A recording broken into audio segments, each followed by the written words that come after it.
Today I'm going to introduce law. We will look mainly at the definition of law and its characteristics. This lesson defines law.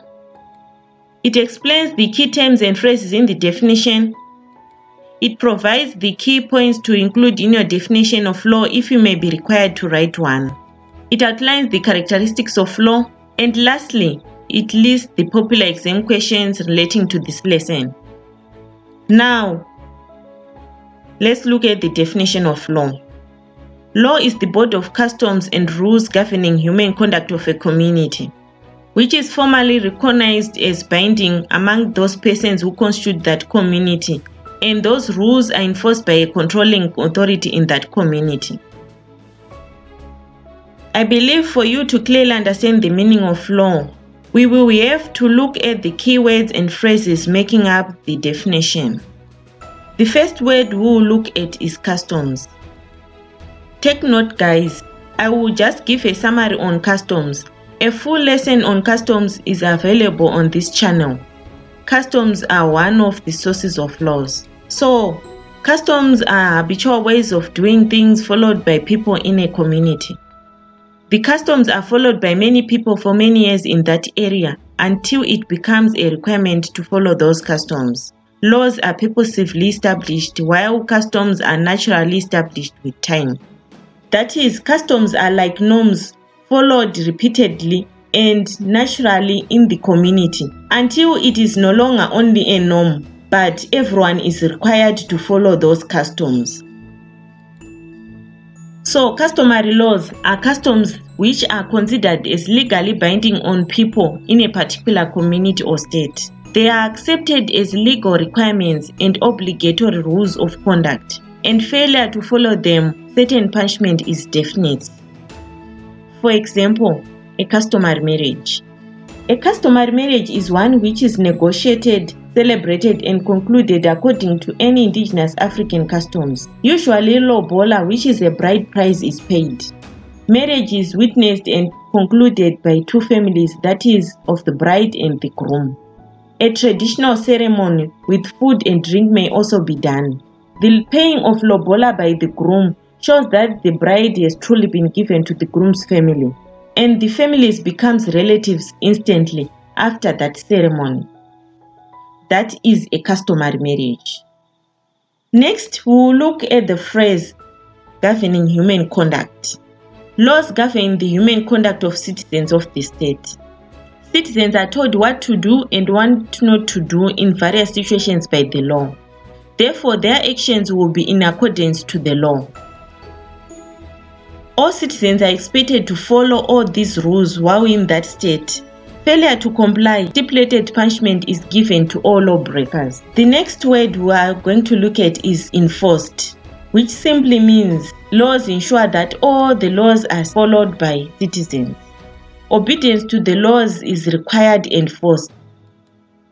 And failure to obey those laws, punishment is specified as we said before. And lastly, we'll look at the controlling authority. That is our next phrase.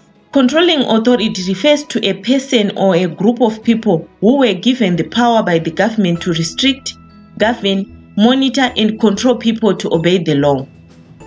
The controlling authority, you should take note that it is the one which enforces the laws. So law enforcement is done by the controlling authority. And the controlling authority include the police, local authorities, and the courts. Now, if you are required to write the definition of law, your definition should in some way include the following points: bodies of rules governing human conduct, recognized as binding by the state, and lastly, law is enforceable. I think these are the three major points you should include in your definition if you are required to explain or define law. Moving on from the definition, let's look now on the characteristics of law.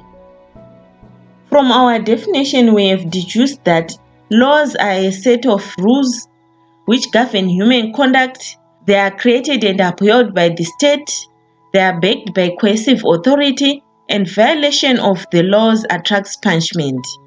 These are the characteristics of law we are talking about. I would like to explain those characteristics in detail. Firstly, laws are a set of rules which create binding and authoritative values and decisions in the state. Rules highlight what should be done and what should not be done. Secondly, laws govern human conduct. What we can do and what we must not do is set out in our laws. The law states clearly what we can do as citizens. For instance, in general, the freedoms, like the freedom of association and religious belief, or the freedom to peaceful demonstrations.